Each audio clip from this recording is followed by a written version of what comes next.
From the great state of Texas, you are now listening to Skip the Noise Podcast, a Rounded Edge media production. Thank you so much for joining us. And by us, of course, I'm referring to Rick, a.k.a. the Brown Python, Ben, a.k.a. Mexican Nostradamus, and myself, Benjamin James, here for another tremendous episode.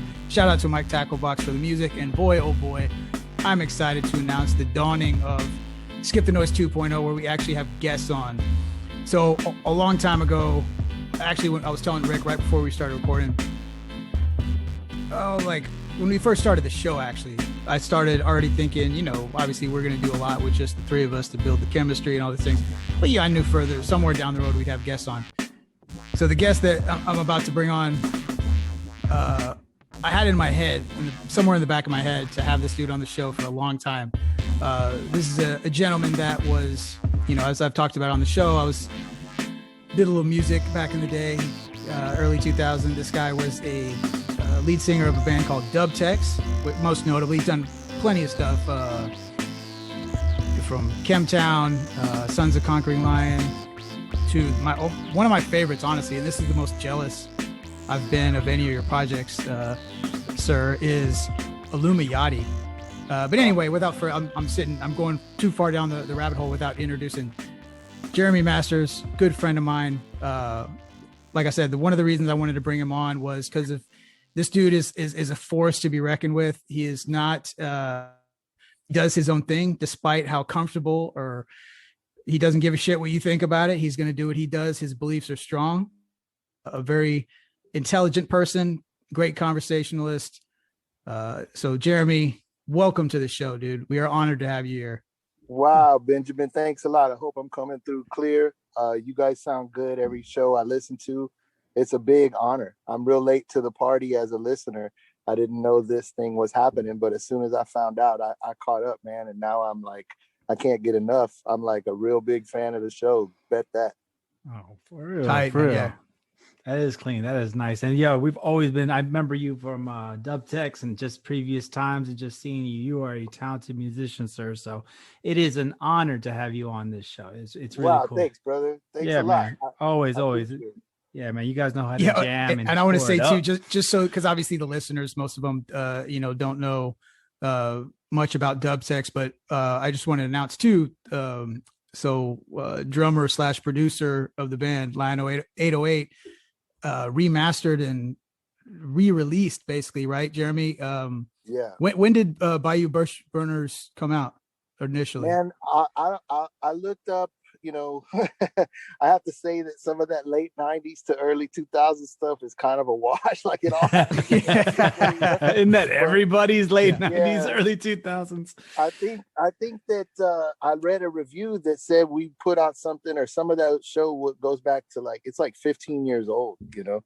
Yeah. So it goes back quite a ways, but it's nice to have it on all platforms. Yeah, you can stream it and bump it, and it's fun to listen to. Yeah. You know? Yeah. So Apple Music's got it, Spotify's got it, all the major platforms, like you said. So definitely check that out. And I'll be interjecting a little bit of that into the our interlude. I figured out a way to make that happen. So I'm excited about that. But anyway, yeah, dude, man, crazy stage presence. Dude, fucking homeboy was on stage setting shit on fire, fucking calling people out, dude. No, it was no bullshit. Nobody, you get some bands where people start to kind of lose whatever and maybe start saying nobody was gonna fuck. When Jeremy's on stage, dude, the whole room was this kind of dude, man, but just badass performer. So anyway, enough. Thanks, bro. Appreciate that. And we had, I was telling Rick too, the reason we used to have bad relations, man, after the shows, and obviously, I'm sure we thought we were figuring out the whole world's problems, but real entertaining conversations, man, real deep philosophical shit. So, but anyway, yeah, that's real, man. The backstage of Rhythm Room after FOE and Dubtex thing was like the UN.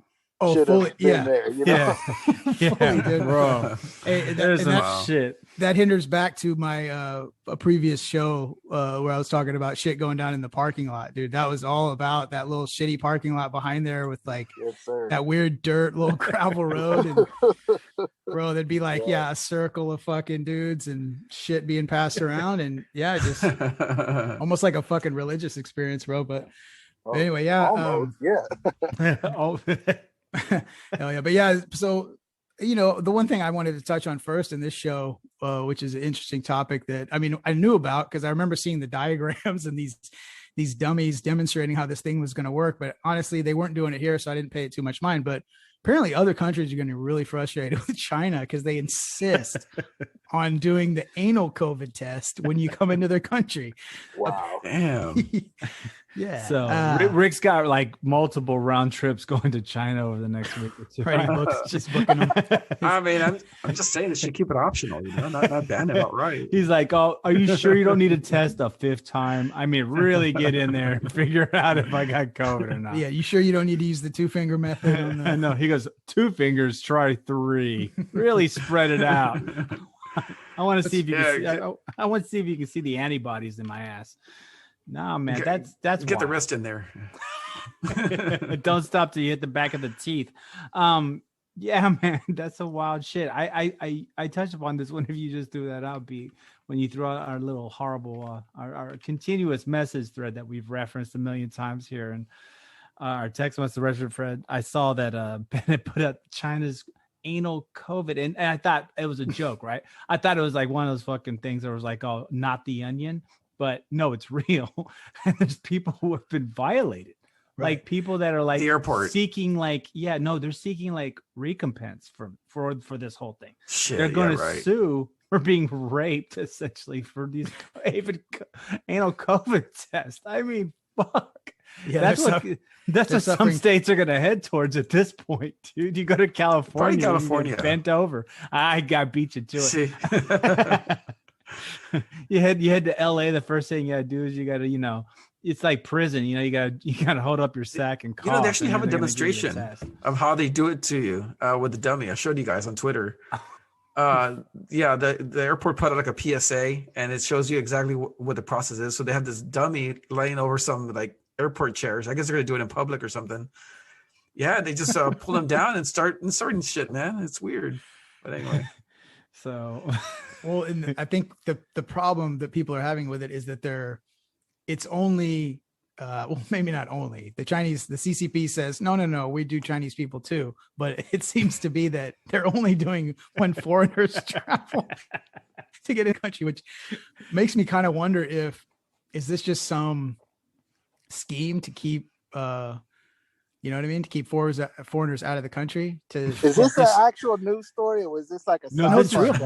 This is real. That's what I'm saying. I said the same thing when I heard it. I was like, "What the fuck? Is this really real?" And no, this is real, bro. They're really doing this to people. So they take a swab. So how it works is, I love how we're gonna break it down. Yeah, they take a little swab, which on the article I read describes it as like an AirPod. Which, yeah, bro. Dude, I don't know. Pretty thick, man. I thought that was an interesting choice of words. Like, couldn't you just say like a big Q-tip? I don't know why they called it AirPod. AirPod, yeah. Like, why do you got to throw Apple into this? Can you hear this in there? But so anyway, then they put it up their ass, and size like 1 to 2 inches. Like why 1 to 2 inches? What the fuck? No, I'm serious. Like I don't know why they need to specify that too. What's the girth on that? They really said 1 to 2 inches. They really said 1 to 2 inches though. In the article I read, yeah. So awesome. So the article or the science behind it apparently is that the virus stays in your intestinal tract longer than it stays in your respiratory system. Oh, fuck that, man. That is so not scientific at all. But if you scientific thing I've ever if you guys ever been to the Beijing airport, it's a fucking weird place, man. It's like you got soldiers just walking around with their M80s, patrolling the airport. Wait, they have fireworks? M80s? Yeah. I'm sorry, not M80s. I see a bunch of like Chinese like cars walking with fireworks. Dude, hey, isn't that where fireworks came from? I knew it. The race is coming. There we go. That's how we get the show going. Not skip the noise without a racist comment, Yeah. With M80s, Jesus Christ. Keep going. No, anyway, they have guns and they're walking around in unison. They're all, the whole communist propaganda bullshit. I actually had a airport security take my airplane ticket. He didn't give it back to me. Yeah. Why? For what? Yeah, I couldn't speak Chinese. For what reason? What'd you do? I have no idea, dude. But Did you try to give him a COVID test? no. This is before COVID. Okay. So it was scary because he took my plane ticket. Fuck, And, I would've pissed my pants. Yeah, dude, he said he was going to come back and give it to me or something, whatever. I couldn't understand what he was saying, but he left and he never came back. Luckily, though, I had my passport with me. I'm like, fuck you, I'm not going to give you this shit, right? So I kept it with me, told him to keep the plane ticket. I actually had to leave the airport, check into a hotel just to use their business office and print out another ticket. Wow. Yeah, I That's was lucky. terrifying. Now that's terrifying. That's Yeah, it was. 100% terrifying. Like I would be I would be beside myself in the event that I was in a foreign country, one that particularly has an authoritarian regime that makes people disappear, and all of a sudden they take my plane ticket. Like, you stay right here. No, Yeah, dude. I It was want to weird. stay right here. And he never came back to give it to me. Never. Wow. And especially like if they're trying to get your passport, like that's when yeah, you don't ever, if you're traveling abroad, I mean, Don't ever give anyone your passport, ever, man. yeah. Like, Like show it to them, Midnight hold it up, Express. but don't ever give it to them. Midnight Express. dude, you'll end up at, Billy. You'll end up like that. Nice call. Well, shit, dude. So these anal COVID tests, I wonder, I mean, I don't get how accurate they could be. Like the science behind it, I don't quite understand, right? I understand like there could be the remnants of things inside your digestive tract, you know, as it's being excreted out of your body, right? Naturally, I guess that's the point of it. But for it to be accurate, it would have to be like either a most recent, like a most recent exposure or just a most recent expulsion, because things that come out of your intestine aren't perfectly proportioned into a response in your body. You know what I'm saying? You don't all of a sudden just like, let's say you were to eat, I don't know, 50% of something that has vitamin C and 50% of something that had vitamin A. When you take a shit, it's not going to have that exact same proportion. So I just don't understand how that is Man, they're just being dicks, bro. That's it. They're just being dicks. That's it. That's horrible. That's horrible. Yeah. They're like, hey, you're going to come through our country. You're going to get, anal swabbed. There you go. That's it. Yeah, I never, fortunately. Jay, did you ever get a COVID test during this whole deal? I have not had to have a COVID test, thankfully, during this whole thing. I can feel some pressure to have it in certain circles, and certain circles I don't even want to talk about it. But yeah, I have not had one, thankfully. To be honest with you, I feel like I had it before. I know people say that a lot these days, but I feel like I had it before we knew it was a thing. Because, I mean, you can look back at some posts that I made in like January of 2020 or something. And I was like, man, whatever the flu is this year, I never get the flu, but it's kicking my ass. Like, I can't breathe. Like, I'm really, this is no joke. And it passed from my wife and to me, to my daughter within like a matter of days, and kept us down for weeks. And I don't know, man. I just, I pray for everybody to come through this thing. I know it's no joke, but that's a long answer to your short question. But no, I have not had to have a test this entire time, thankfully. That's cool. Yeah, I think a lot of people are in the same boat. Like they had it right before. But yeah, I've surprisingly never have either. But my other point to that, kind of where I was leading, like, so the sensitivity for example, like I've had 2 of my kids had to sit out like all these days just because they had like a little sniffle, right? Yeah. And then you got to take them out of school, and then they can't come back until the shit clears, and then you got to take all these tests.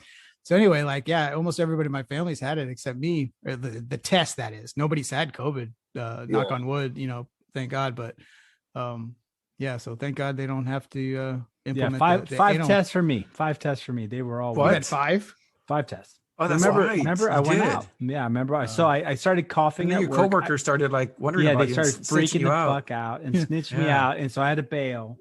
And I knew it wasn't COVID because like, I was just like, dude, I mean, this is just an allergy thing that happens. So it happens every year because I live out here. So anyways, I went 5 tests. The worst one was the first one because my sinuses, the worst part about it is that if you're kind of sick, right, your sinuses are inflamed, they shove that thing and it feels like they're trying to like poke your fucking pupil out with it. It's how far it goes in there. Man. And they're just like, oh, okay, hold for 30 seconds. And you're like, Oh, fuck you, man. like it's burning and your eye is like, oh, fucking sucks. But yeah, do you hear like the sloshing, like, because you have mucus? You go, oh, you hear that? no, dude. You know, when your your nose is inflamed, it was just straight pressure of skin getting pushed by a stick. You're just like, okay, fuck, stop. And they're just like, just 30 seconds, sir. This is just painless. Fuck you. It's not painless. I'm going to show you painless, motherfucker. Get the stick out of my nose.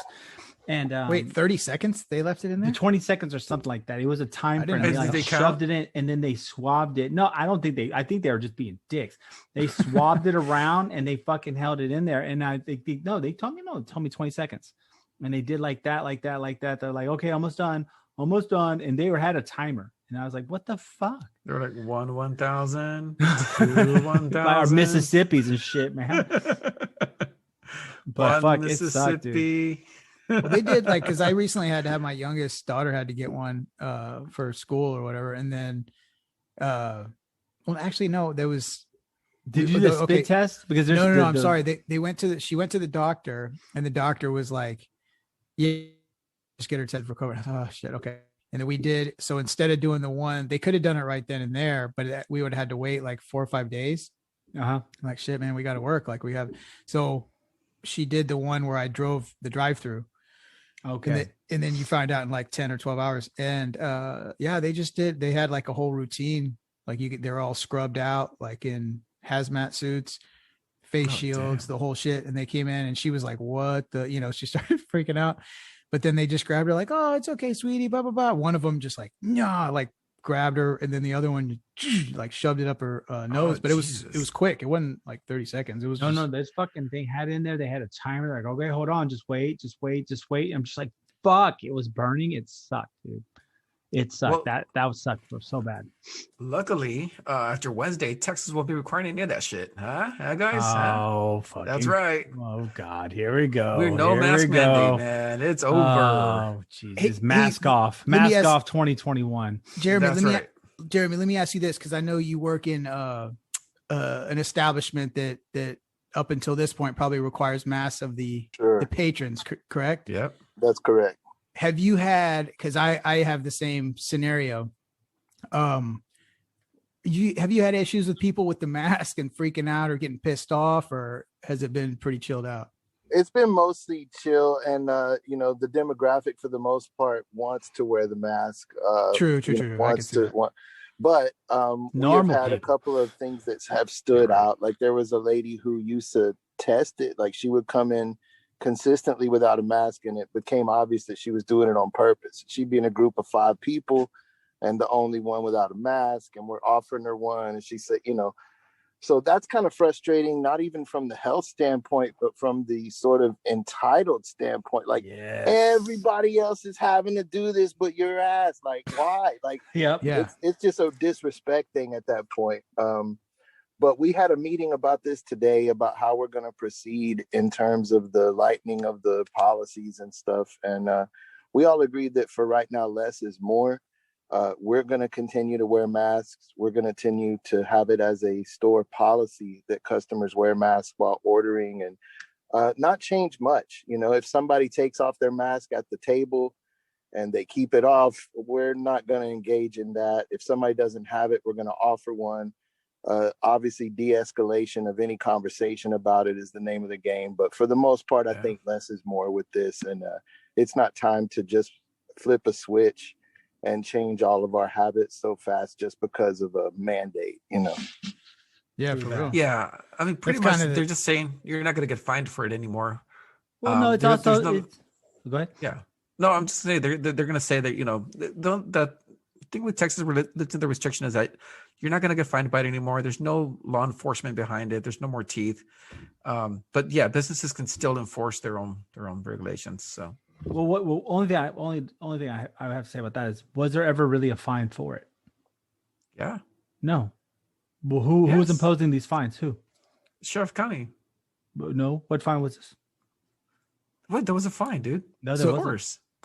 No. Yes, there was. Well, I'll say, because the problem is that Kim Paxton said that you couldn't enforce these. So that's why Colleyville, which is over here in North Texas, they haven't had a mask mandate at all. Really? Because they That's said nice. you can't be enforced. So any fine that you perceive was never there anyways. Right. Well, here's the thing too. I remember when it first came out, I had to actually speak to, there was a, I think we came lost out, Benjamin. you know, Oh, yo, B, go back like 5 seconds real quick and then start back again. You kind of timed out. We couldn't hear you. okay. So I remember when it first started, we actually would get like officials from Harris County that would walks with a clipboard and shit to see if we were Clipboard. enforcing it and all this stuff. Yeah, see, But then it disappeared. Like it all, Yeah, we never heard from him again. And not only We that, definitely had 2 visits at my Did you? establishment. Yeah, where they actually said they had a phone call and a complaint that we were too busy. We exceeded our occupancy, and they just came out to evaluate that. Nothing came of it, but yeah, it was definitely on their radar. Well, right. Occupancy and stuff like that were, but when it came to like mask mandates themselves, there really wasn't much teeth behind it. Right. I mean, stores and businesses could enact it because they're private businesses, because it's private property. But for the most part, Abbott or Fuckface, he had already de-teethed that whole thing a long time ago. So really, the only thing he's really doing with this new mandate, other than just letting everyone know who the asshole is by not seeing the people who are not wearing masks, is he's reducing the social distancing in businesses now. So that's really the big thing that's going to come out of this whole mandate, because now if a business chooses, they don't have to have social distancing. They don't have to have limited capacity anymore. They can go 100%. We're operating 100%. That's what it said. So yeah, but it's been operating 100%, and now it's just official. When has this been? No. Yes. You ever go to a restaurant, dude? Come on. No, dude, they're still operating at 50 to 60% Some of capacity. them, not all of them. Well, right, but they are being fined because they could be fined against the capacity rules. That was a whole different thing. But they were getting in trouble. There was teeth behind that law, because even Austin, the great bastion of Abbott, they had a lot of bars getting written up for that and getting in trouble, having their liquor licenses suspended. That was a different game. But now everyone's full out 100%, put your face to the other person's face. Let's get super crowded and cram people in like sardines. So that's the big difference now. Other southern states are following suit too, right? So okay, there's a lot of So, dude. When southern states do something together, it's usually pretty bad. You know what? I don't know, Civil War, slavery. There's a lot of things that South has done. A lot of things that South has done that won't necessarily be constituted as being a good thing for humankind, society, or even for each other. Just not exactly a great example to be posting up there. But, I'm just saying, the South will rise again in COVID cases. God. No, I'm kidding. Yeah. I love that shit. There's gonna be like the next like Confederate flag's just gonna have a bunch of like, instead of the stars, it's gonna be a bunch of shots. Like a bunch of needles around in a circle. The stars and bars will be two fucking syringes. Yeah, I mean, I don't know. I think this thing is stupid. It's premature. I think we all kind of mentioned that the other day. But the big thing will be how many DWIs are going to occur tomorrow night after midnight. Between midnight and 2 o'clock in the morning, the state of Texas will make roughly $450 billion in just all the assholes who are going to flood the bars as soon as it hits midnight. There's bars preparing for that. Yeah. They're having post-COVID parties like at night. So they're just primed to open, to go 100 full in. Good, man. They should start making some money, Man, however you feel about it, in my opinion, there's a couple things that are worth mentioning, which is number one, he's doing it right before spring break. Yeah. That's no accident. And that number two, he did it on Texas Independence Day. So that was kind of, there's got to be a little bit of posture in there, regardless of how you feel about it. It's not on accident. Oh yeah, 100%. This was all planned. It was part of the spectacle. Texas Independence Day, blah blah blah blah blah. Whatever. He's a fuckface. But Or the fireworks. I wonder if there can be fireworks. yeah, well, like the Let's see ones that the fireworks. guards were holding in China, those M80s, are they going to be throwing those Yeah. up? But But we'll probably get it from China too. oh, you're a sneaky one. He put that one in there. What?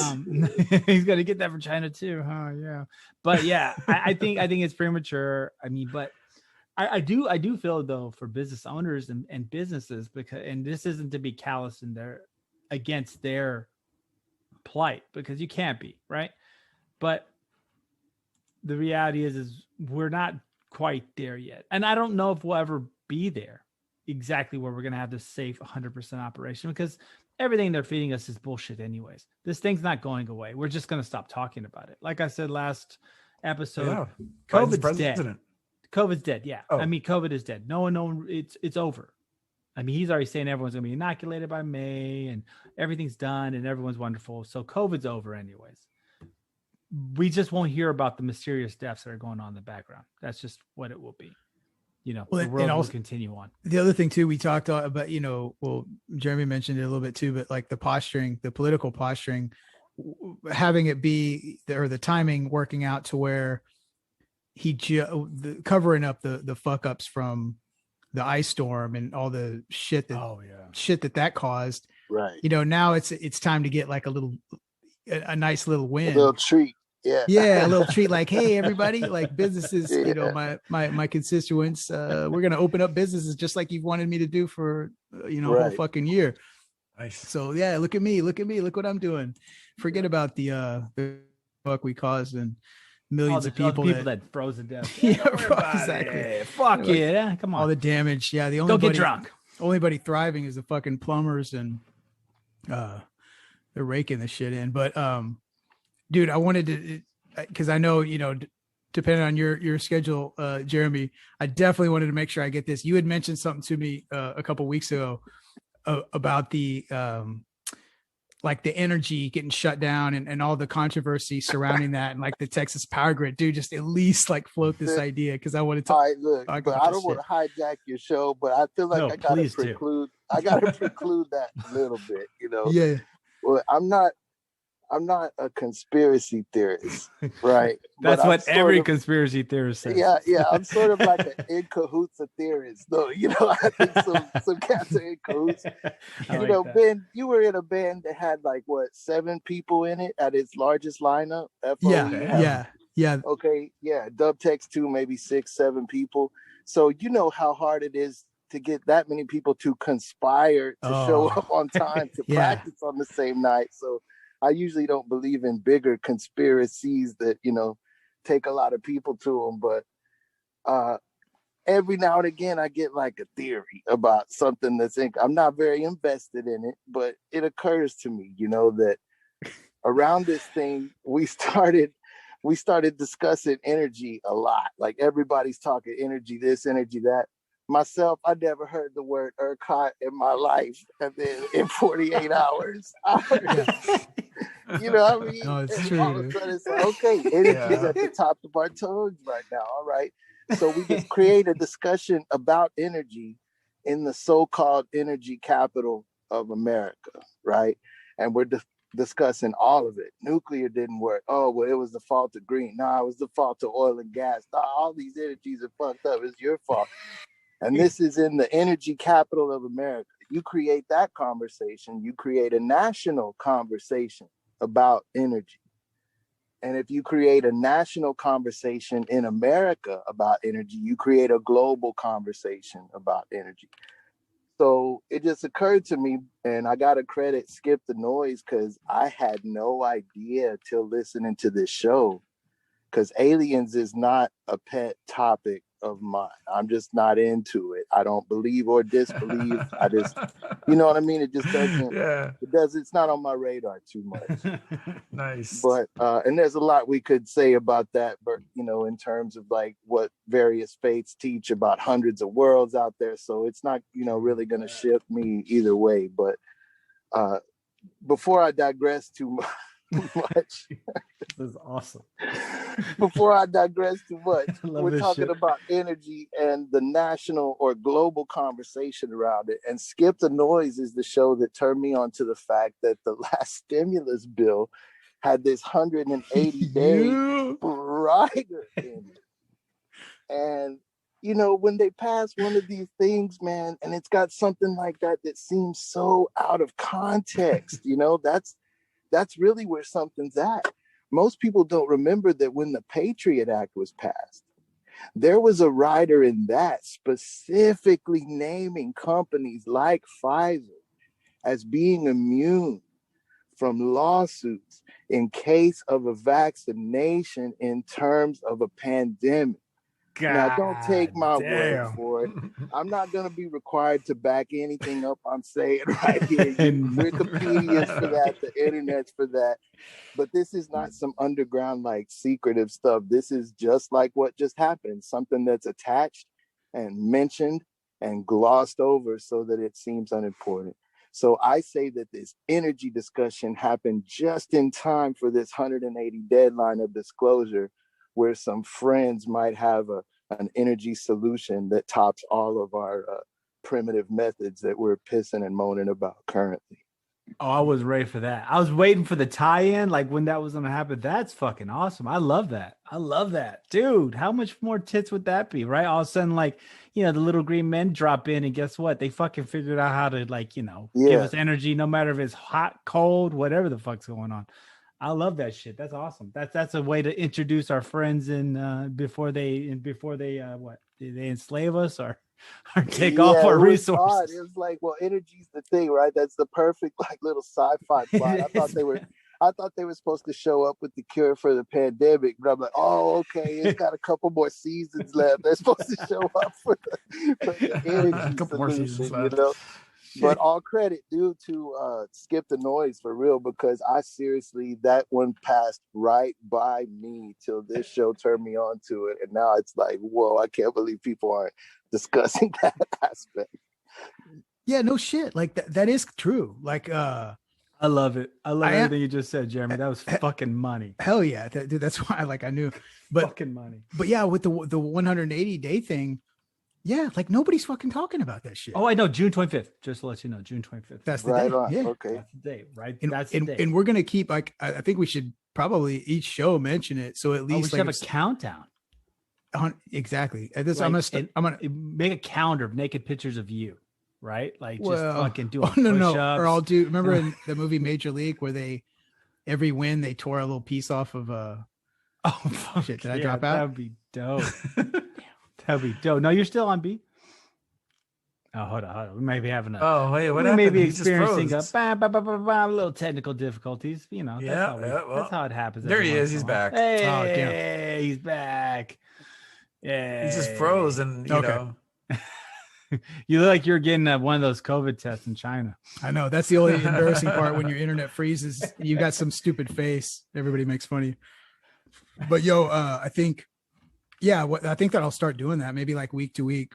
That'd be dope. Like just making a little post on the Instagram page. Yeah, mad love, Jeremy. That was fucking tight. I was waiting for the tie-in. Like you had me on every word. I was like, where is he going with this energy thing and the aliens? I was like, fucking, it's over. Dude, I can see that. Why not? Yeah, I'm not that invested in it. It just occurred to me that, like, energy was absolutely on the tip of everybody's tongue, and various forms of it, and their frailty, no matter which one they weren't the solution. They weren't perfect, you know. Well, I love your angle. Like, the perspective is so like comes from like a different angle. See, I'm so wrapped up in my own conspiracy bullshit that I deal with. So just hearing from someone that's not so wildly invested in every conspiracy theory, come in and be like, well, hey, you know, just to throw this out there, but we just have some weird energy shit. I'm like, I just totally overlooked that. That's fucking wild. That was cool, man. That was cool. I liked it. You know what? Put Jeremy down. Put Jeremy down for aliens and energy consumption. We got something going on here. Right. Put the stamp on it. Put the stamp on it. Bro, you just gave yourself a new name. Yeah, that's official. That, so next game delete over. That shit. And I can definitely already delete that shit. We don't edit here, skip the noise. We just keep it all real. You see here Nah, the man. shit Rick says. No, that's not true. That's not true at all. Every show I have to listen to the entire thing just to make sure we didn't fuck I up. remember the first 4 or 5, the things I said were just horrible. Oh, it used to It was take just me, delete. dude. It used to take me hours. Oh, bro, it used to take me hours to fucking edit the shows because I'd have to comb through. It's just a matter of time before we get doxxed and canceled, man. Oh, Nah, that ain't happening. I don't think. Nah. I think we're too strong. The fire's too big now. too big. It's over, man. Too My too big. my soul is too invested now. I can't. I'm getting less. You know, it's funny. I'm getting less and less. What you call it? I'm getting less and less willing to compromise. Like the more invested I am with this show. There's 37 episodes in. And also too, shit, I forgot to shout her out at the beginning of the show. So earlier today, today's what, Monday, the what? The 8th. March 8th. Yeah. I was on a fellow podcaster's live stream, the Farapist. Check her out on Instagram, and she's got a podcast on Apple called just literally the Farapist. Real dope ass chick from Canada. Anyhow, I was talking about some stuff. I was on her show long ago, kind of when we first started the podcast. She did a card reading for me, and then like months later, and I didn't really put a lot of stock into it because I'm not real big into all that stuff. I thought it was cool. Like I was Wait a second. A card reading? Like a tarot card reading. the tarot card, really? Nice. Yes. So she read my cards. This was way back in like I think June or July, and it was really cool. Like I enjoyed talking to her, but like I said, I didn't put a lot of stock. I was just like, oh, that's cool. Like, you know, hey, some of that stuff sort of lines up.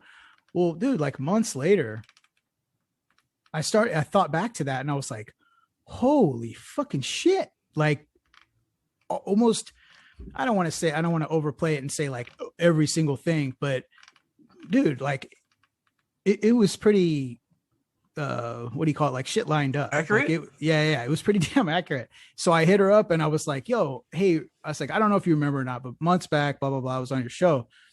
And so anyway, we had been kind of going back and forth. And then so finally we were able to link up and have a conversation, but it was badass, dude. I don't know if she's going to like put it. She said she probably maybe put out like a little bit here and there. Cause like I said, it was a live stream. But definitely look for that. Follow her on Instagram, Farapist. I'll wait a second. So she did a tarot card reading on live stream. Yeah, dude. So she was kind of like conversing with you. She was doing her tarot card thing and telling you what's going on. Yeah, 100%. Dude, She that's does. crazy. She does all kinds of shit. But She was accurate on that one. Yeah, Wow. that's why. Like I said, I try to big up her every chance I get because that was real shit. She's the real deal, Dude. man. She should definitely have more attention on her than she does. So yeah, all the Skip the Noise listeners, please check her out. Real cool person, but yeah, definitely onto something, dude. I can definitely vouch. Reminds me of this thing that happened with me and Ben one day. Whoa. Wait, Oh. hold on. It was funny. We went to go see Kao Chen. He's a local legend here in Houston. Yes. He slapped you, right? Did he slap you? I don't know. I don't remember. I remember he was like reading my fortune and stuff. Yeah. You know, it was kind of generic. Explain who he is, kind of like. Do you know his backstory a little bit? A little bit. So Kao Chen is, I guess he's a Buddhist monk. Yes, I want to say he's a Buddhist monk. And he's very popular here in Houston. He's done tarot card. Well, he's done readings. He doesn't work with tarot cards, but he works with like a deck cards, like a deck of cards, and he'll tell you what your fortune is. And he's actually read the fortunes of several mayors here in Houston. Yep. Very popular guy. Everybody knows him, and everything's completely free. He doesn't charge you for this. He works off donations. And so, you know, I found about it because of my wife. She was my girlfriend back then, and she said, "Go get your fortune read by Kao Chen." And Ben, I don't know how the hell you came along. Well, because we all started talking. I forgot what the fuck we were doing. I think we were supposed to go eat or something, right? And you were like, "Oh yeah, it's just a friendly afternoon," and I take you to like go see a fortune teller, you know? Yeah. You're like, "Hey, we're gonna go eat," and all of a sudden you said something about Kao Chen. I was like, "I've seen that motherfucker before." You're like, "What?" I go, "Yeah, he's over here off of Bel Air." And then you're like, "Oh, you want to go?" It's like, I've got nothing else to do. I'm high as fuck. Yeah, let's do this. So we ended up going to Kao Chen that day. It's 4-hour wait, mind you, of course. Anytime you see Kao Chen, yeah. The fact that we got to see him that same day was actually kind of fortuitous. We got kind of lucky because normally you have to get there, you know, really early in the morning to see him. Yeah. And basically, like Rick was There was saying, nobody there when we got there there. wasn't. We got real lucky, dude. And we both go in, and basically the couch-in experience is crazy. He typically asks you to have a tape. He used to have a tape. For the first time I saw him, he would have a tape player, and you would put a tape in there. You were supposed to bring a blank tape with you, and he would record all these things he's saying because he talks very rapidly. So you record all these things he says and then play it back slowly and just kind of commiserate on what he said. And so now I think when we went, it was MP3, right? He had like an MP3 player or something. Yeah, he did. It was something like that. And so anyways, he will tell you the way he proved his authenticity. He'll tell you your past and then revert and then tell you your present and then lay out your future. As so far as telling you when you're going to die and things of that nature. And some of his tellings get really out of hand a little bit. Like he smacks people, or he'll grab your hand and start drawing. Like, I don't know if it's necessarily power lines or what they are in your body, but he'll start drawing it up your arm while he's telling you the story of your life. It's kind of crazy because the tapes, when you re-listen to them, some of the shit he says, like, don't get me wrong, you can hit some shit by being pretty generic, but he also says some super specific shit. Not only that, dude, but okay, so it was pretty random how we went to go see him, and yet he remembered your mom and your brother. Yes. He was like, he asked you about your brother, how he was doing, and your mom. Yep, and he told me like, their wow, stories. He sees a lot of people too. He sees hundreds of people a day. Oh, yeah, thousands a week. Well, I remember when I saw him, I was a teenager. Me and you saw him, we were late 20s? So I was late 20s, yeah. Like, this had to be at least 10 years.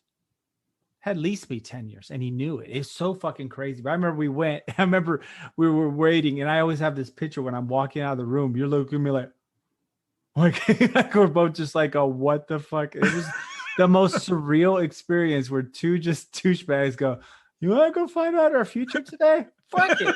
So that we fucking do it. So, why not? So anyways, that's our interesting foray that we got to share that experience of some fortune telling. But what I'm sorry, what was the name of the Instagrammer again, or the podcast you got to be? Oh yeah, and I'll put it in the the description of the show whenever I post it. But Farapist, her name. I mean, it's a play on the word is instead of therapist. Her name's Farapist. Oh, that's F-A. Yeah, I'm sorry, I should have spelled it. So Farapist. Fair. I want to look at that. She has a podcast. Yeah, she has a podcast. Nice. And she's on Instagram. She's on, I think, like TikTok and all that shit. So, definitely check her out. Jeremy, have you had any interesting brushes with that kind of stuff?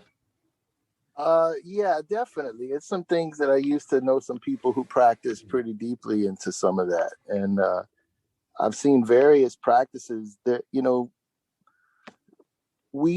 we don't think that we only think that stuff's strange because we can't explain it. Right.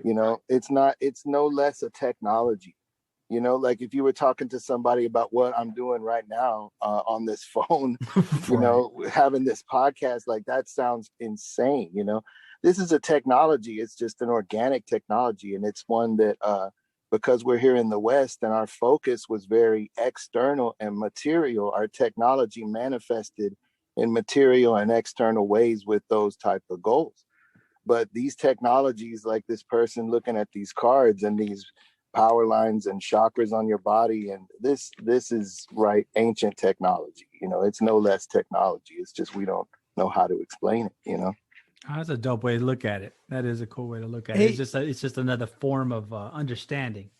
And Jeremy too, I wanted to ask you about that. Sorry to cut you up, but obviously faith is a big part of your thing, man. And talk about your church a little bit, man, and that experience, because I know y'all's angle tends to have a little more of the mysticism involved than just say your average.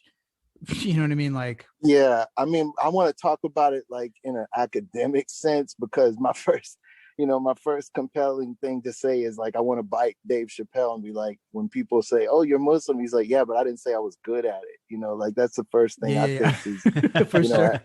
It's been Rasta has been a big thing, and that led to sort of the punk rock root in me doesn't want to do anything fake. And so that kind of led down that journey to find out more and more about Ethiopia, more and more about the king of Ethiopia that the faith was named after. And through a bunch of really mystic but specific circumstances, I found myself at the Ethiopian Orthodox Church, and I became baptized, and my wife became baptized. And this was after a year and a half, maybe 2 years of real specific instruction, which was the exact opposite of my experience as like an evangelical Christian, sort of, where you could just like try to visit a church real quiet and they're like, hey brother, what's your name? Let me get your phone number. And like, let's say this was like absolutely the antithesis of that. It's like, oh, you want to be, whatever. I'm digressing, but it was a long road to earn a name in that church and be baptized in that place. And even though we may not be very active in it currently, it's something that I'm going to carry the rest of my life and that I'm proud as part of my daughter's foundation.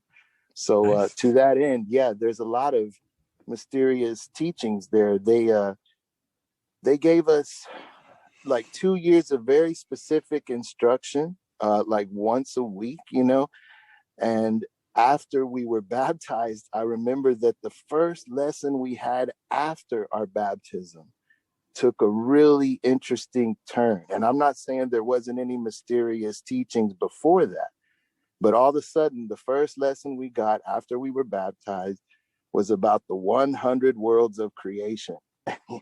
And this priest starts breaking down the 100 worlds. Now, remember, English is not his first language, even though he's teaching us in English. So the term world could be planet, could be realm, like those words don't have so much argument between them in another language like they might in English. You know what I mean?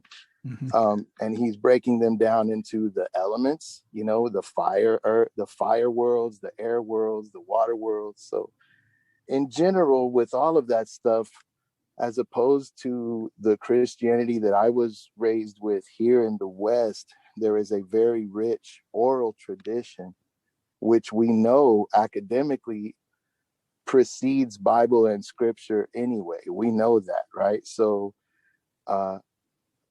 if I can for a second, here's a really good example, if I may, of why an oral tradition is needed, in my opinion, with these things. There's a passage in the New Testament, right, where Christ goes to this blind man, and it tells you in English, like, the man was blind from birth. And Christ spits in the dirt, and he opens the guy's eyes with the mud, and the Pharisees are there. And, the type of churches I was raised in, a preacher could preach for 2 hours on what he thinks that might mean. Oh, he wanted the mud because it was dirty, and what he makes dirty, who knows? They could come up with infinite amount of theories on what that might mean. They could write a book about it and we could still not know. Well, that's in the absence of the oral tradition that goes with that story. In the oral tradition, I found out the Ethiopians know blind from birth, in their language and their oral tradition, their understanding really means the man was born with no eyes. It wasn't that he had eyes and could not see. This was a blank face with no eyes on it, just a forehead, nose, mouth. So in this understanding and context, when Christ spits into the dirt and makes mud, he creates brand new eyes on this man's face where there was none before. Now, how we feel about that as a belief, whether it's a myth, true, all that aside, the understanding is now showing us that this person was reenacting Genesis 2 right there in front of a bunch of Pharisees who knew what that was. It changes the whole understanding of what that event was. He was showing that he was actually the Most High in the form of a human being at that moment. I say all that to say that in the absence of oral tradition, in the absence of mystery, in the absence of ritual and sacrament, some of these things that may have just started a little bit off track, when you add time and history to them, they become so far off track. They're not the same religion. They're not even the same God sometimes. Damn. Damn. I can see that. Yeah. Yeah, for real. Shit. Wow. That's an interesting take on that. Well, Boom, boom. Especially because, you know, Yeah, right. The story of Jesus does say that he gave a blind man's vision, but doesn't give you a lot of context. It's just the blind man. You don't. You're right. Were his eyes missing? Did he have eyeballs and just couldn't see? I mean, that's interesting. It's interesting when you hear it from a different linguistic perspective and of course, an oral tradition. So I didn't mean to go off on that. No. We love this shit. That was dope, dude. That's why we brought you here. We love this shit. I mean, fuck, you got me to be quiet. That's a first. No shit. I was absorbing that shit. I was like, holy shit, I'm about to have a fucking moment here. But yeah, context is missing from so many of history itself, right? I mean, you got to really, not just to take away from the concepts of religion, but just context is missing from history, right? We don't really know absolutely what exactly the things that had happened or what the interpretation was, because everything's so fucking subjective. So yeah, that's crazy, man. That's what's like the description of the angels, how it's they're like, they have eyeballs and they're like circular with like wings at the top, and when you draw it out, it makes no kind of damn sense. Yep. It's not the angel that we're seeing, It's not the human with the wings. Well, Ezekiel's wheel, right? I hate to bring Ezekiel's wheel, exactly. To circle back to my alien homies, but like you look at Ezekiel's wheel, you see a lot of things that have been mentioned in the Bible. Context, interpretation, and understanding of anything outside of just what was their normal day-to-day lives, or what they perceived as normal day-to-day lives to them, was magical, or was just any explanation is going to lack so much context that, like you said, you don't really know exactly what the true intention of the story was, nor how they really even said it, because you're going to be missing grammar, subtext, contextual slang in any language. So it's just, man, that's crazy. It's like a just for example, right? It's like that telephone game that we played when we were kids, right? Yeah. And by the time we're hearing it at the end of the line. Next thing you know, Ricky farted in the bathtub, and it started off as like, I need $15 to go to the mall. It's just, I feel you, man. We'd be remiss if we didn't mention the Book of Enoch in terms of looking at the universe and things. And for that record, the Ethiopian Church is the only one that retains it in her full canon. So I forgot that. I forgot that they do that, because y'all, and pardon if there's any disrespect in this term, the apocryphal text. There is the subject of the canon does have several apocryphal texts, correct? Yeah, it's ironic. She had Ethiopia's Orthodox Church keeps 81 books. Yes. Okay. Only certain are considered, dead on canon, and some are apocryphal, some are extra canonical. Yes. What they say deuterocanonical, but 81 books is the largest in all of Christendom. But ironically enough, she's in full communion with the Syriac Orthodox, which actually has the shortest canon in all of Christendom. So for me personally, going all the way down the rabbit hole and finding out what those 5 churches even were and who His Majesty was, and then to find out, the longest and the shortest. So it was kind of ironic. Like, you can't get hung up on it too much, I guess. Well, it's beautiful, isn't it? It's just the truth is that it was really just all about the essence of the meeting anyways, right? Right. Where they were in the world and how they received the story. Yeah. Yeah, man, that's fucking dope. Is it safe to assume that our listeners actually learned something this week? I mean, fuck. Now these assholes gonna come back trying to look for more. 37. Usually 37 episodes. I know, right? This is 37 episodes in, and our listeners finally learned something from us. The big takeaway from 36 was that nurses were 2 steps away from a step away from the stripper pole. Today we're fucking going over the. Now we're challenging their minds. Wow. Fuck, man, we're gonna lose the 4 listeners we have. We're like, fuck this. We want to hear about fucking nurses. Well, dude, that's why I'm on this PR mission to go on all these female shows, man, to kind of gain back our fucking. You guys keep destroying our fan base.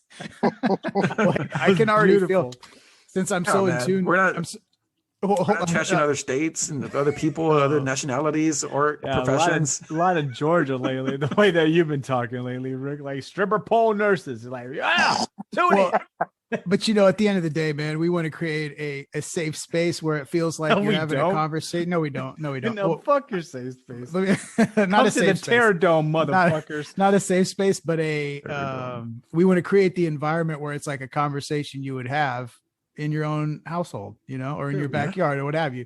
So sometimes it gets a little rough and a little edgy because that's what Yeah, life is. 100, man. I just gotta, like, before I go, co-sign that. That's what I love about this show. It really does skip the noise. When you first told me to be a guest, I was like, yo, a political show? I'm like a political atheist. What am I gonna do on this show? But Yeah. after listening to it more, like, calling it a political podcast is a gross oversimplification, and some of my favorite moments are when you guys are reliving like your foibles, and things that have happened in the past, because I really feel like I'm in the room with you. I can identify with that so much. And the great thing is Rick and Ben both do a really good job of making their so-called parties, argument and point very clear. Now, they can disagree vehemently, but by the time we get all the way to the logical end and that clarity's there, well, then nobody feels the need to keep yelling about it because they've been heard. You know what I'm saying? So Skip the Noise has really created for me a spot where like echo dies down, some clarity is heard, and like respect rules at the end of the day. And I really appreciate being on here and appreciate even more being able to listen to all the episodes. Oh, well, thank you very much. Dope. Yeah, thank you, sir. Wow. That's one thing. That's one thing we do different from current social media. It's if you go on Twitter, you try to post a political viewpoint. No one ever debates anymore. It's all just insults and name calling, and you're a bigot, you're this, you're that. I mean, there's no more debate. Debate's gone. So here's Skip the Noise. We debate. Ben and I, we debate, and Benjamin referees. He also edits. You know what I actually do? You guys cook the chicken. You guys are the water the chicken in the fire. You cook the chicken. I marinate and then season at the end. you cut out the fat too and all the bad parts that the parts that would really get us in trouble. That's right. I prepare it. Yeah, you guys actually do the leg work. You cook the chicken, but I season it, I plate it, I present it. That's my role in this whole game. But Rick, season it and play with it. I didn't say play with it. I said plate it. I thought you said I season it and I play with it. I'm like, okay. No, matter of fact, that's a whole nother podcast. But yeah, I think we should. Rick probably has to piss his ass off because we went a little bit longer on that break. But hey, we've got a guest here, so I don't care what we do. This has been beautiful. But we're just gonna take a little quick break. Thank you, guys. And I'm gonna lead. And normally, like I said, up until this point, it's been all my tackle box all the time, which it still is in spirit. But we've got a guest on the show who's got a album that was recently re-released. I'm gonna play a couple tracks in the interludes here. So I believe with this one, I'm gonna go with Sinister by Dubtex. So we will be right back. Enjoy a clip of that, and we will be back in just a couple minutes.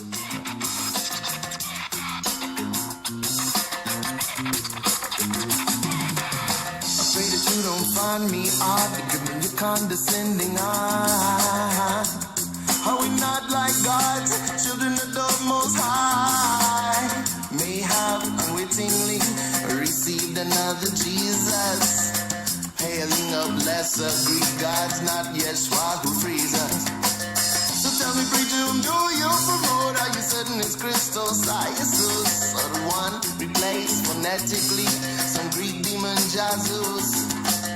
To them that have their ears, let them hear and overstand. On the right hand of power, seated the Son of Man. With the mommy coming, kind of sinister. With the mommy pick, we never did preacher in the minister. Love is a bird, let me fall to it, so Mr. Minister, gotta get the minister. With the mommy coming, kind of sinister. With the mommy pick, we never did preacher in the minister. Love is a bird, let me fall to it, so Mr. Minister. And we are back for the second part of Skip the Noise episode number 37. What are we talking about, Ben? What you got?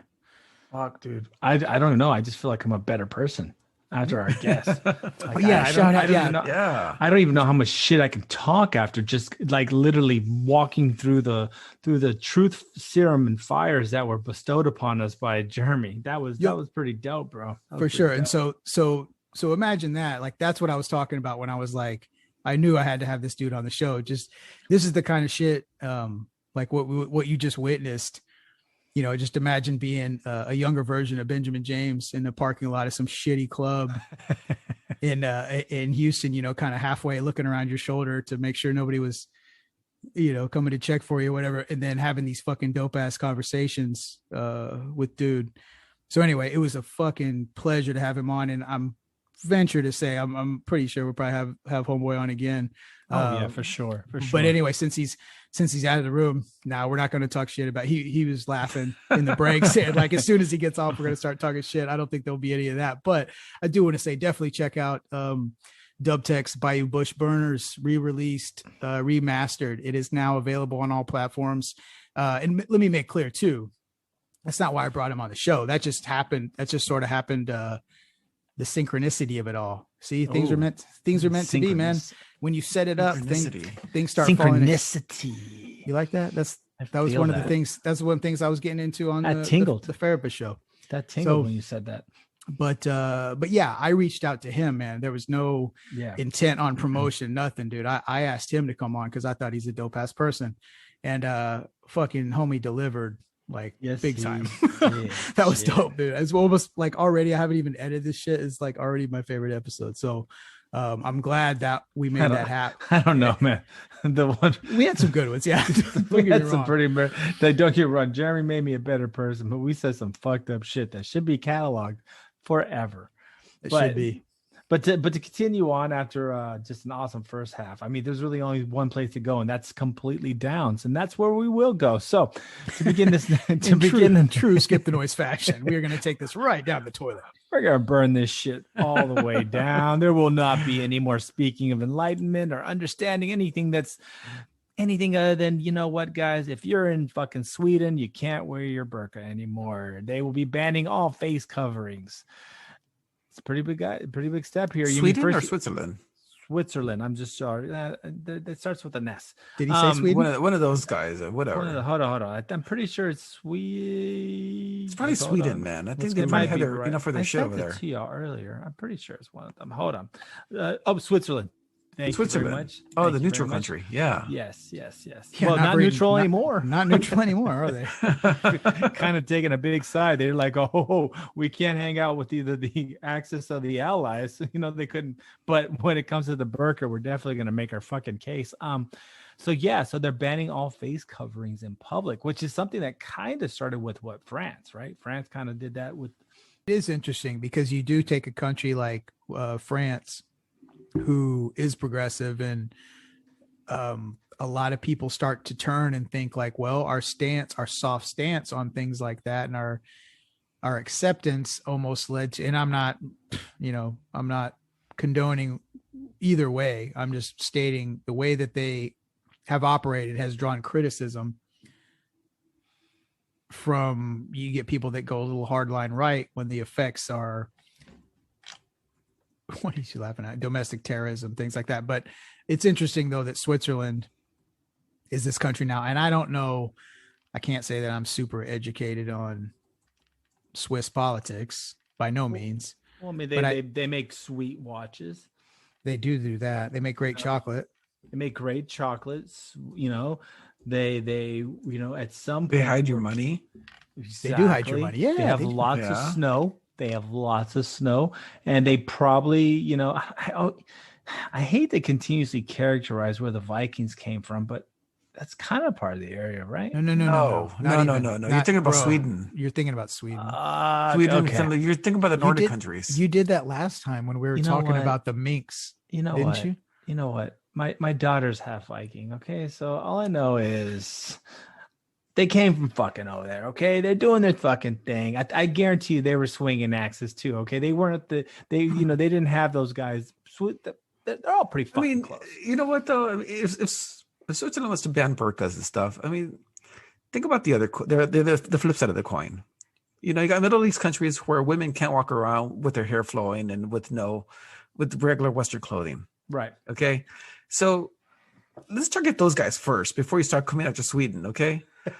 Because Rick's bringing out his freak flag. He wants to protect the Swedes. Because they've had these archaic rules a lot longer than Switzerland has. What do you mean? Well, Okay, for as long as I can remember, I remember, learning about Iran or the Middle East, Saudi Arabia, and women had to wear burqas. You could not be a woman and not wear a burqa or even a veil around your head, Right. because that was disrespectful or whatever. And it was something that was punishable by, it could be punishable by jail time in some cases. Right. So why single out Switzerland for having the exact opposite policy? Okay, fine. It's mandatory to wear burqas here on this side, but here we're gonna ban it, and yet that seems to be looked down upon. Why? Well, what? Okay, so right. I mean, I'm not necessarily I am for the burqa or whatever. I'm not in this conversation that I'm just having a discussion. Please don't bomb me. But what I'm saying is, in the end, I think we have. So what about Pentecostals? What about them? What about our forefathers? Well, technically of this country, they were all Puritans. They had dress codes. They were extremely conservative. So they had that type of rule of law and thumb. And actually a lot of communities did until a little bit further into the progression of the United States, where there's several. I mean, you still got what are those guys that fucking drive buggies in Pennsylvania? The Amish. The Amish. They have strict dress codes, things of that nature, right? They don't permit their members or their female designees or whatever to wear different clothes. I think actually the Amish are pretty. I think it's actually a pretty down. Both sides have to be quite conservative with their clothing. Who is the state to tell anyone what they can and cannot wear? You know what I'm saying? Because then that kind of dips back into the issue of control, right? I mean, that's kind of tyrannical. What happens if the state told you can't wear stuff? I mean, I don't know. I get why they're doing it. I can see part of the reason, because maybe they think that the female that's wearing it's being oppressed, right? Maybe, yeah, maybe.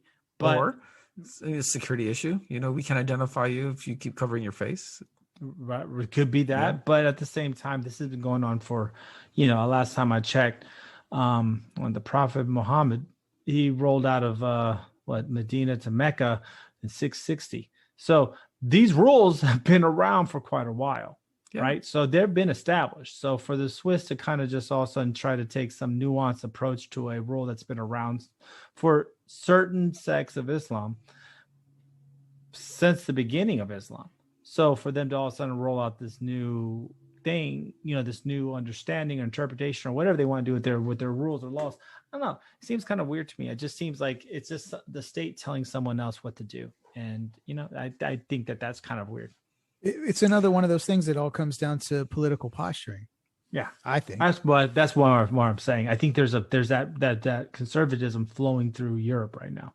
Right. And that's what I kind of butchered earlier, but that's what I was trying to say was the neoconservatism coming through Europe in reaction to, or at least their perceived reaction to, domestic migration. Terrorism. Immigration. Actually, it was the migration. Yeah, the mass migrations from not Africa. Even for sure. Middle East. Yeah. That's actually a better way to put it. Not even just terrorism, but migration.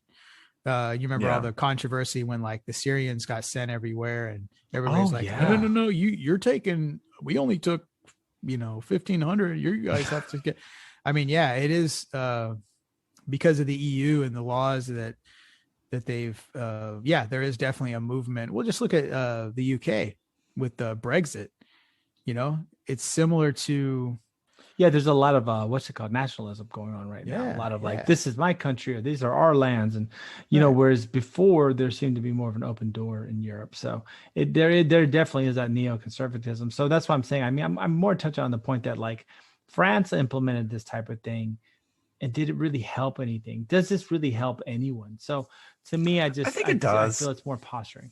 No, I think it's more of an assimilation. You're trying to get, you have these people coming in from other countries and you assimilate them to your customs, to your way of life. But What? What are you, the fucking Borg? I mean, what are you? No, it's assimilation. It's an actual term that they use what are you, 5 or 7? Boy. Jesus Christ, assimilate. What? Assimilation. It's assimilation into culture, into society. You know what that means. You know. I know the Borg, you Borg bastard. That's what you're saying. You want everyone to act the same and be the same. That's not cool. Who wants that? No. That's not true. It's assimilation into your culture, into your norms, into your laws. That's what it's about. So if everyone in the United States starts like not using pronouns and starts talking about cisgender, but that's the norms, are you going to assimilate to said? Hell no, that's progressivism. No, exactly. So that's Twitter. So exactly. So what the fuck are you talking about? See, the assimilation is that concept is bullshit. Because I want to assimilate to like what I believe is cool, but not to what others believe is cool. So I don't believe in that. I don't believe in assimilation as a theory. I think that amalgamation would probably be the better concept where everything mixes together. What is this, a rosary now? Immaculate something? No, amalgamation where everything mixes together, right? Where the concept of foreign isn't really a concept at all because we have so many hands in the pot. That's to my thought. But nonetheless, I wonder how this is going to turn out for Switzerland. I mean, this is some fucking wild shit. I mean, France, you saw it didn't fare out well. I mean, but France has more problems than, and I'm not trying to jump on our French brothers and sisters out there. I don't know who the fuck they are, but whoever they are, I don't want to, disown them, but they're having serious issues within their own country, even with security in certain areas. Like cops just don't go in there. Like I know we talk about like people are like, oh yeah, cops don't go into Compton. They go there, right? They still drive through there. Like there's certain parts of France where cops don't go there. Like they basically there's communities where they're completely locked out. Right? If that's the same thing, well, we are Switzerland or Sweden or whoever it is. I wonder if that's what's going on there right now. Doing that. No. To any I meant Sweden. Sweden. Yeah, I meant Sweden. Is Sweden having that same issue? So they're having the exact same issue now. And you know what happens now? Dutch are too, correct? The Dutch are too. The thing is that, a lot of women are experiencing sexual harassment in public places like subways, buses, just different areas. Right. Again, they're blaming that on the Middle Eastern immigrants who have not assimilated to their cultures. I think they probably think this is okay. But yeah, and they're having these kinds of issues as well. Well, but I'm wondering, like, is assimilation really, I mean, the concept of any society, right, is to interject new ideas, right? I mean, that's how things get propagated. That's how things get better. So forcing everyone to be the way that you think is correct, is that really the best way to grow anything? Is that going to give you innovation? All right. It's like this. Let's just say that from country, you got an immigrant from country X, it's okay to touch women's boobs on random. Okay. Do you want them to come to your country and do that to your women? Well, okay. My women. Okay. The ones I own. No, your women. The women in your country. My bitches. Look, and I say that with all due respect. But like, right. When it comes down to it, but is that really a situation, right? I mean, there's not a culture where men can just go randomly grab women's tits. And if they do, this typically ends up in assault, right? I mean, that's just kind of the way it goes because I don't think... What if assault's normal in their country? No one, it doesn't get prosecuted. Well, come on. I mean, look, there could be some outliers, right? Like Libya probably has a pretty loose system in regards to assault, but most people, when you go to somewhere else that's typically not the Wild West, or sticking blades in former dictators' asses, people tend to kind of act how everyone else is, but not to the same effect of saying you have to. You rules of norm, right? Okay, but telling people what they can and cannot wear, is that okay? I mean, look at the basic. Look at the basic. Assimilation is all about telling people what the rules of the norm are in your country, what your customs are. Okay. Well, right, but are clothes part of that? And you want everyone to wear fucking uniforms in high school? I mean, you might discourage motherfuckers can't even wear masks here. You can't even do a basic norm of wearing a mask, but you're worried about. How the fuck is that? Like, you see what I'm saying? That was a rule of law. That was a norm, one that didn't hurt nobody or do anything. It actually was a healthy thing, but we can't even do that. So what the fuck? What are we assimilating? What are we doing? Yeah.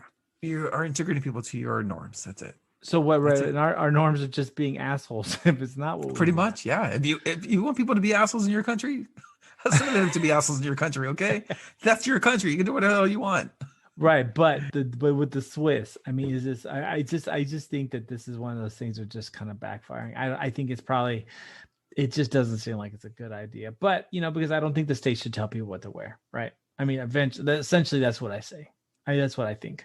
Whether it be a burqa or it would be a hat or a hoodie or whatever, the state shouldn't tell you what the fuck to wear. That's crossing too far. Like the state, you have to, individuality has to be somewhat champion. I've been told to wear a mask for a whole year, man. So you bitched about it the whole time. Time. Exactly. You bitched every second about it. Every fucking second of it. Yeah, I didn't want to wear it. So why though? Because it works. It works. It's mixed results. Hey. It's a yellow light and better than nothing. Better than nothing, right? It's better than just breathing that other person's mouth fumes. No, the mask was effective and it wasn't like the foolproof. Hey, I got a condom over my head, but it fucking helped, right? So you can't really assimilate when one. That's what I'm saying. Even if it's something for the good, we can't assimilate it, right? I don't know. I don't know. I really don't. So I want to see. Well, I want to see how this shit turns out. I do want to see how this kind of goes down. So I think this is just another. I think really, really highlights is there is a big nationalism wave going through the world right now, and I think this is one of that. I think this is part of that. You know what I'm saying? Yeah. There's a lot of it, probably, and not necessarily in the good way either. I mean, like this is that zeal that we see that causes a lot of regional issues, between states, especially in Europe. Yeah, but I don't know. I mean, they're probably trying to discourage immigration from Middle East countries to Switzerland. I'm pretty sure Sweden will probably implement something else to discourage migration over there too. Yeah, they're gonna get riots and stuff. Yeah, it's just I just think anytime someone tries to do something like that at a point blank, like overarching type legislation, I think that just causes more problems than not, right? I mean, because essentially that should just be a personal choice. Yeah, I guess. And it might be freedom. I mean, hey, I might have just defined freedom somehow. But in the end, we'll see what happens with our Switzerland.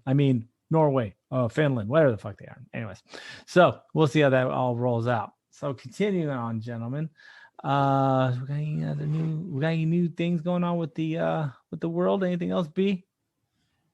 Yeah, well, I forgot. Did we touch on this in the first half or not? What? Cuomo grabbing everybody's ass and damn, dude, he's going down. He's been censored. They took away his COVID powers. He's no longer a super COVID hero. Super COVID hero. He can't, dude. They took away his COVID powers. He can't restrict people from using only allowing them to use one ply of toilet paper a day and shit. It's over. He's not a SCH anymore. No, he's not. Super COVID hero. I wonder if people were angry with Cuomo because of the nursing home incident or the sexual harassment. Sexual harassment, definitely. No one cares about the whole damn, dude. Come on, that's bad. This is bad. Oh, now no, it's true. I mean, he killed grandma. So what? Killed grandma. Let's before we get into it too much, just real quick, touch on what he's facing right now. Well, a litany of just sexual harassment charges. Apparently, one extremely outspoken witness, another one's coming forward. Apparently, there's just a fucking page of them. This guy's just an ass grabbing hawk.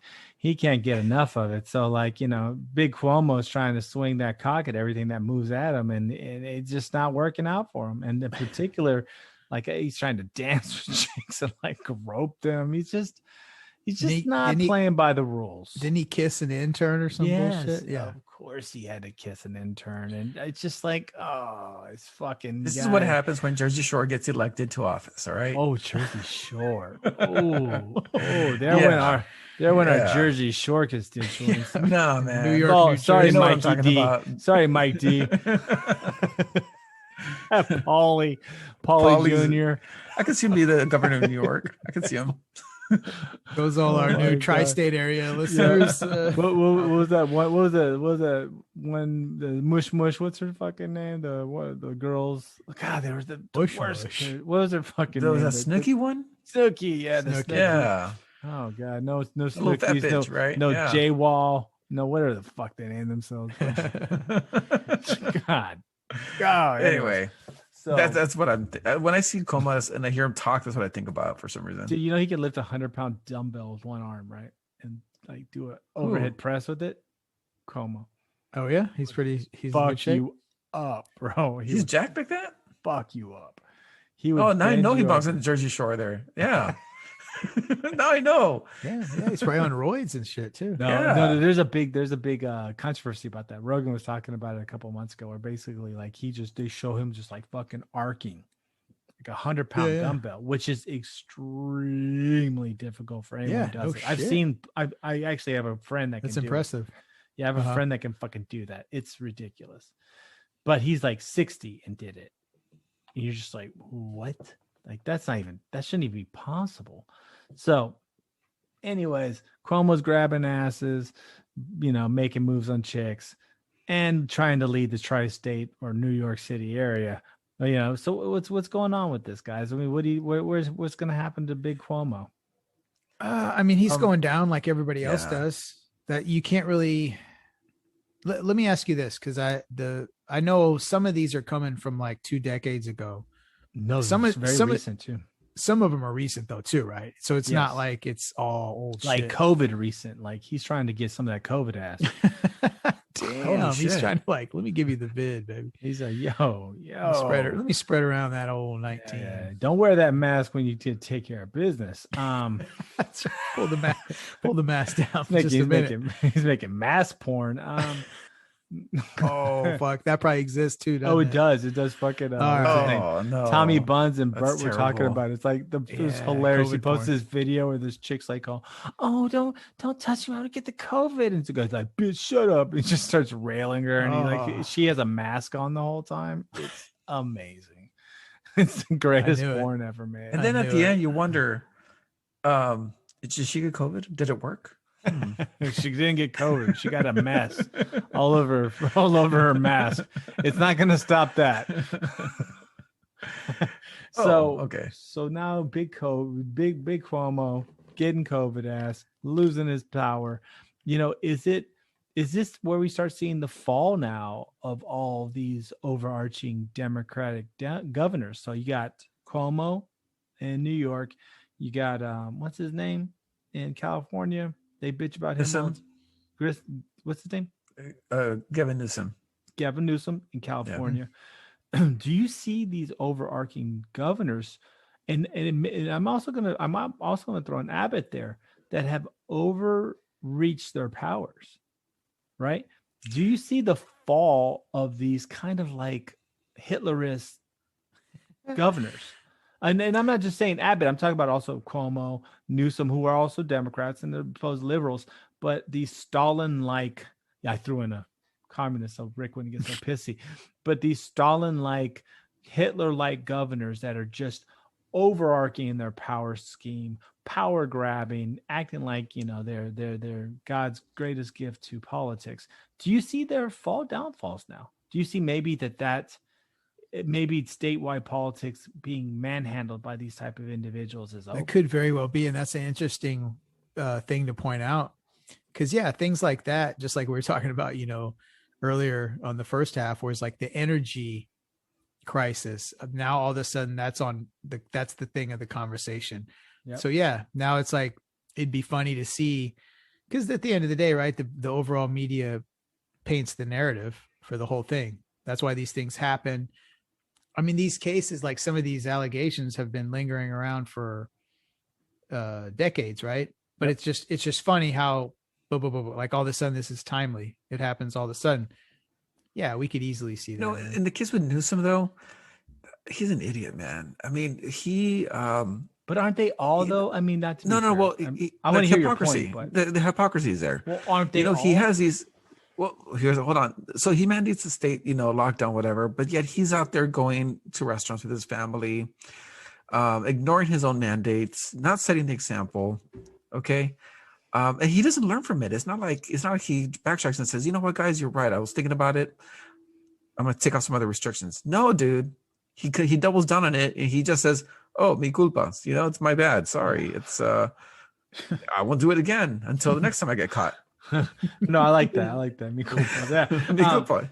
But the thing with Abbott though, you're probably right about that. He probably was overarching well, he played with both his power. sides of the fence, right? Yeah, but now Abbott he took off play that? restrictions. But He's he probably played- like, leave me alone now. He's probably thinking to myself, okay, here's 100% open, no more mask mandates. I'm done. Stop, whatever. I don't want to go down this path of Newsom and Cuomo here.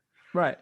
But he did that after he freeze-dried grandma, right? I mean, he didn't. Did. That was when that went down. So, like, that's what I'm saying. Maybe these overarching governors. Maybe that's what the wonderful thing about this might come is that we get rid of them, right? We get rid of these figureheads that are trying to make them names known on the national scene. I mean, how many times did Abbott go on Fox News? At least 100, like over this whole COVID time, he's gone over at least 100 times, contradicting his own policies that he set forth. And Gavin Newsom, like you said, he's talking all this shit, having people like he set up like a Gestapo to have people arrested or fined whenever they had more than 5 people at their house. But then he goes out and has a dinner party for 20 people.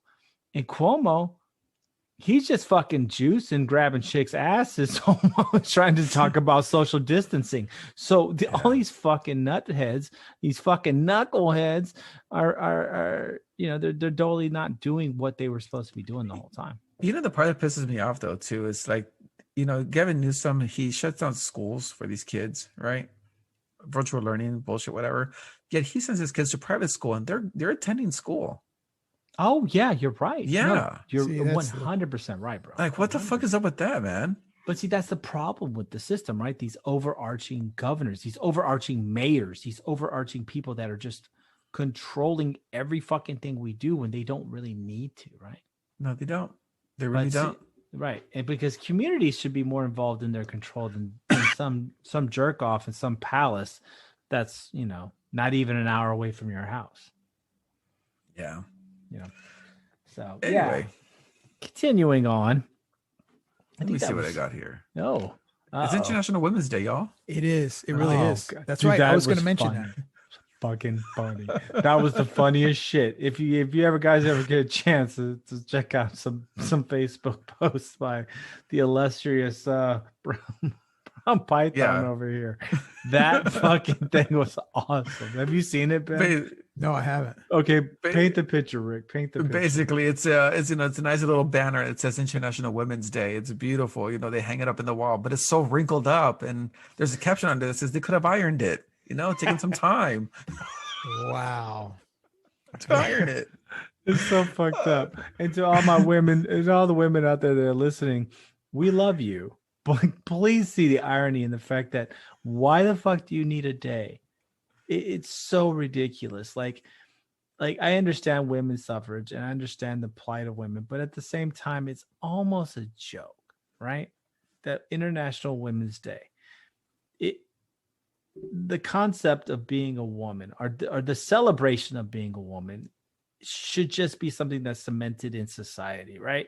So these weird, obtuse holidays where we try to force and cram shit down everyone's throat, really just it's meaningless. It's like International Groundhog's Day, or International. There's a fucking holiday for everything now. So to me, it just belittles it. It'd be ironic if their food was like sandwiches and beer.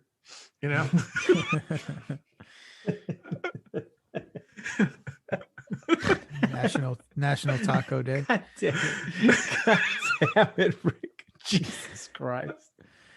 You're such an asshole. It's just like, see some There's some ladies sitting at the table like these like turkey sandwiches and beer going, this is bullshit. I hate my day. I hate International Women's Day. It's bullshit. Don't make me a sandwich. Oh, never mind, it's right here. She's like, go make me sandwiches right there. Why didn't what the best part is? Some chick goes, why didn't somebody fucking iron that sign?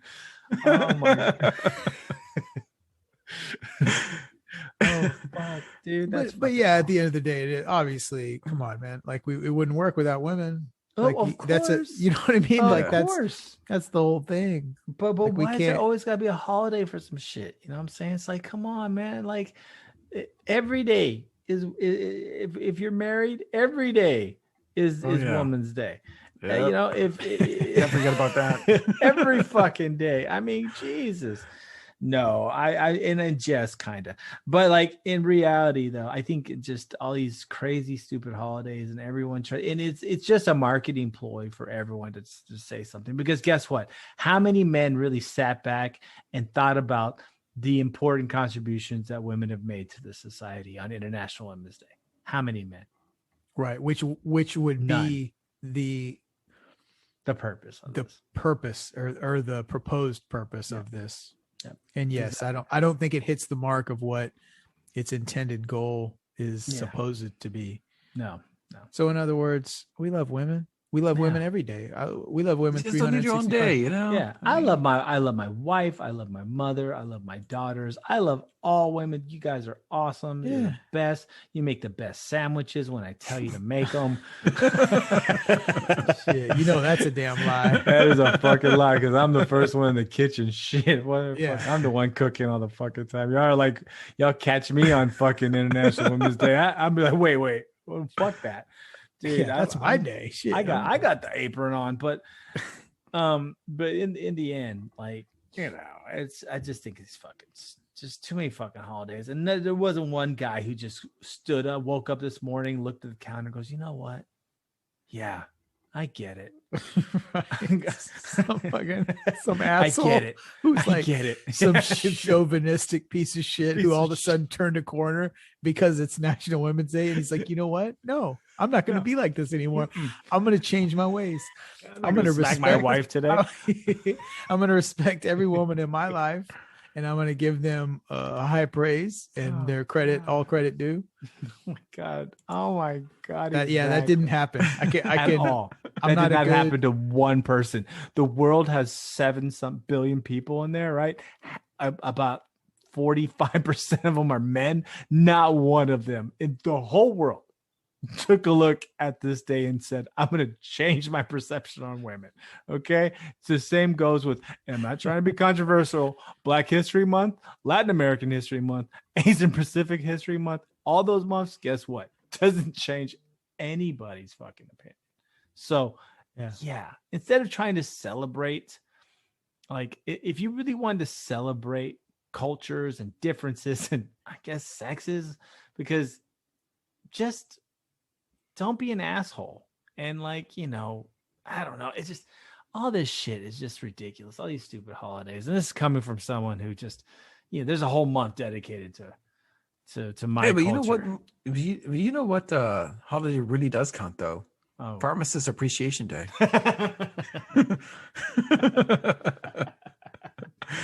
So stupid. That one, you know, that was even stupider. Every time I see that, I want to fucking beat the shit off whatever asshole came up with that dumb holiday. And they go, oh, today's Pharmacist Appreciation Day. No one appreciates us. You come into the drive-thru, you say, you know how many times I've been told, don't you just put a sticker on it? You know how many fucking times I've been told that in my life? How hard is it to count to 30? Exactly. It's like, I dropped the script off like 30 seconds ago. Why is it not done? Fucking mutts. Oh, I don't know. Fucking mutt. I mean, dude. So you know what? It's the same thing. So as many people that approve that. Okay. Yeah, exactly. That's the perfect analogy. As many people that celebrated National Pharmacist Day, that's as many people who were changed on their opinion of pharmacists were changed on their opinion of women today. So we love our sisters. You guys are awesome. I love women. I don't know so much they love me after my tirade, but in the end, just know we respect y'all. We love you. Every day is is a day to not just glorify women, but people overall. And just, yeah, man. Mad love to everyone out there. Now go get my fucking sandwich. That's right. Matlock's on. Matlock's on. Goodness, dude. What was that fucking show? What was the one with the racist guy? Which one? It's like a big popular show. Was that Archie shit called? Bunker. Yeah, Archie fucking Bunker's on. Get my sandwich. Where's my beer? Beer me. Yeah. Sandwich. Beer me. Beer me. What's for dinner? Pizza. I know. Pizza's not dinner. Pizza's not shit. I want something home cooked. Oh my god. Pot roast. Where's my pot roast? Where's my Meatloaf. my meatloaf? Oh my god. How many meatloafs have just been the downfall of people? I mean, geez. Oh yeah, man. That's when you know. How many poor woman cooked this poor fucking meatloaf for some horrible abusive man who just threw it against the wall and said, "This isn't food." Hey, yo, but I guarantee you there's National Meatloaf Day too. There is. I bet there is. And those poor meatloafs have suffered for it. Oh my god. Yo, Skip the Noise listeners, if you're listening, man, hit me up on the Instagram for what day officially is National Meatloaf Day. I'm sure it's a day. I guarantee you. One of the 365 is definitely the National Meatloaf Day. So. Oh, for sure. I I mean, mean, probably 2 meatloaf days. One for the food and one for the singer. So I would do anything for love. Rick just fucking hit Yeah, it, dude. That was a 2-for-1 thriller. I guarantee it's the same day, so they can just nail them both. It's a fucking get probably. 2 holidays out of the way. There's a National Toothbrushing Day. I know that.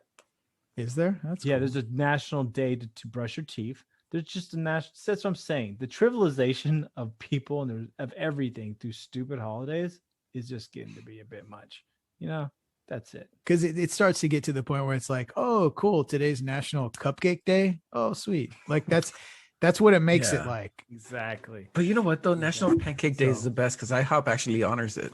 I'm Really? down with that. Yeah, dude. You know what? And after you Yeah. have diarrhea for 4 hours after eating at IHOP, you know what? It was still worth it.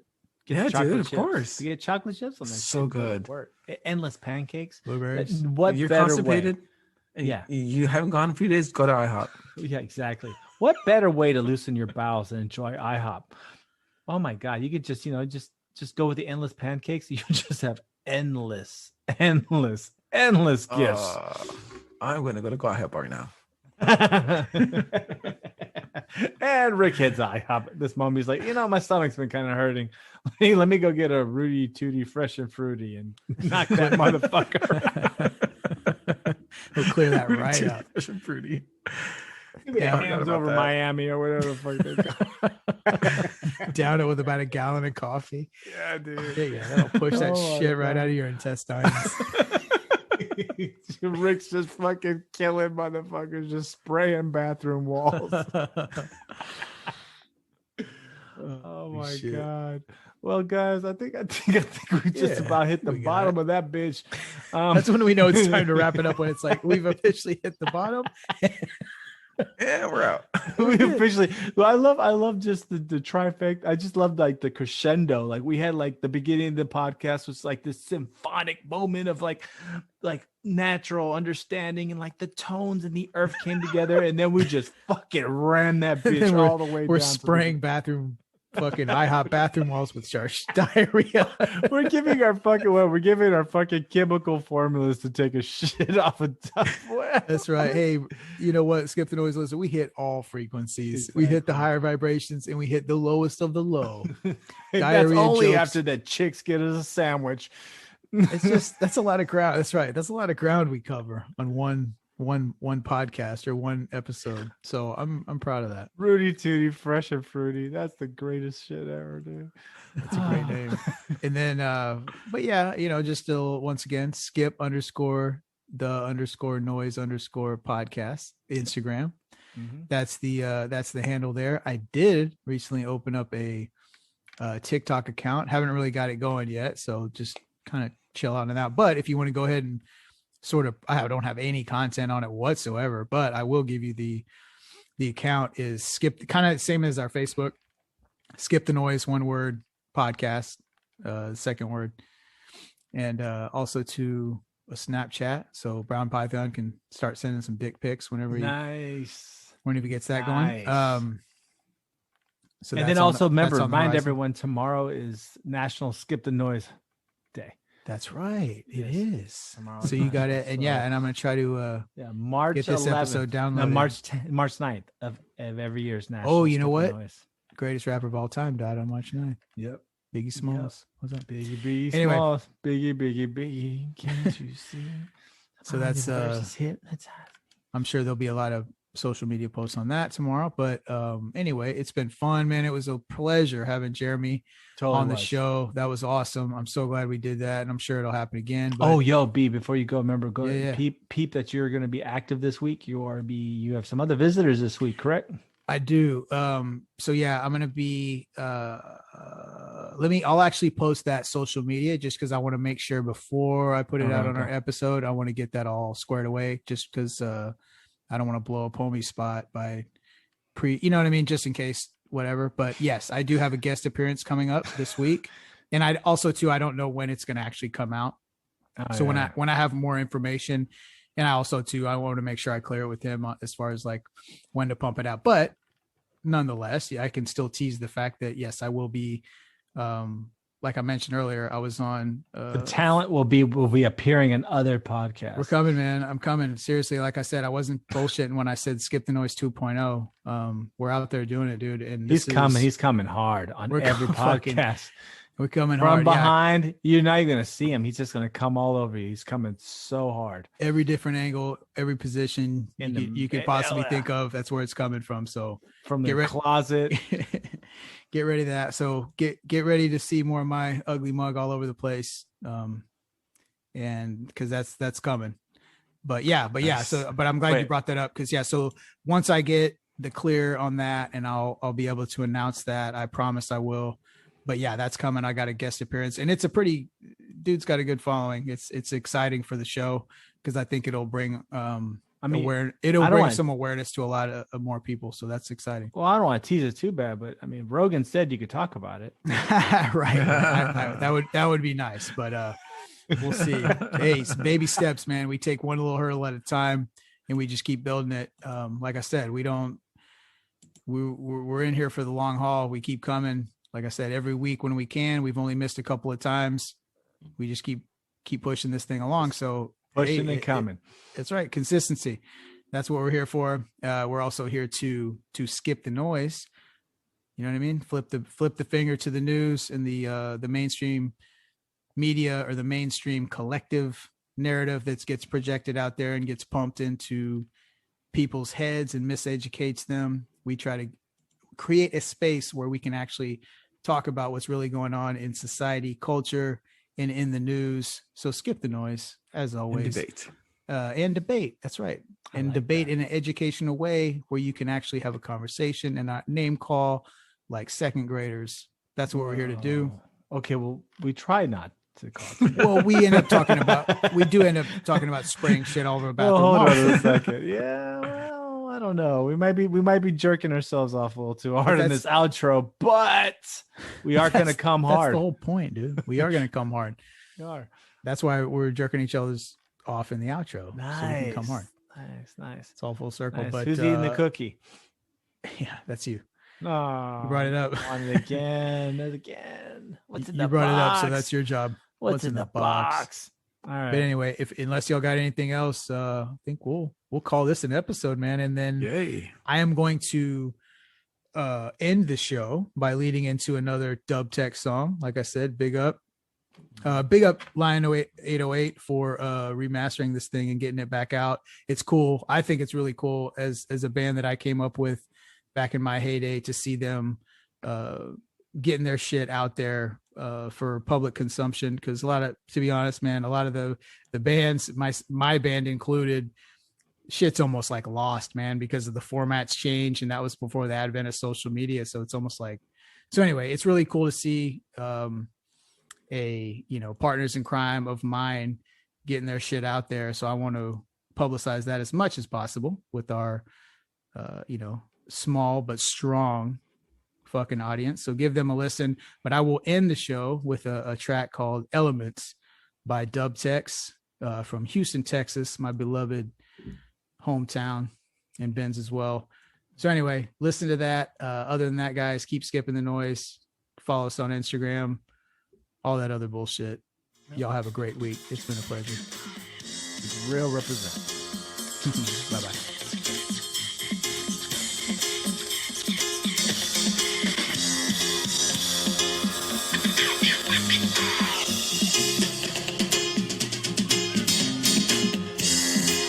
Forget for right now every single thing that you've been taught. Matter doesn't even matter. It's really our thoughts. All the old laws of physics are now fundamentally flawed. Yet still, in the beginning was the Word, and the Word was with God. Earth, air, water, fire, like ganja smoke in your chalice, cycloning up higher. And then the breath of the Most High Jah brought I flesh into being.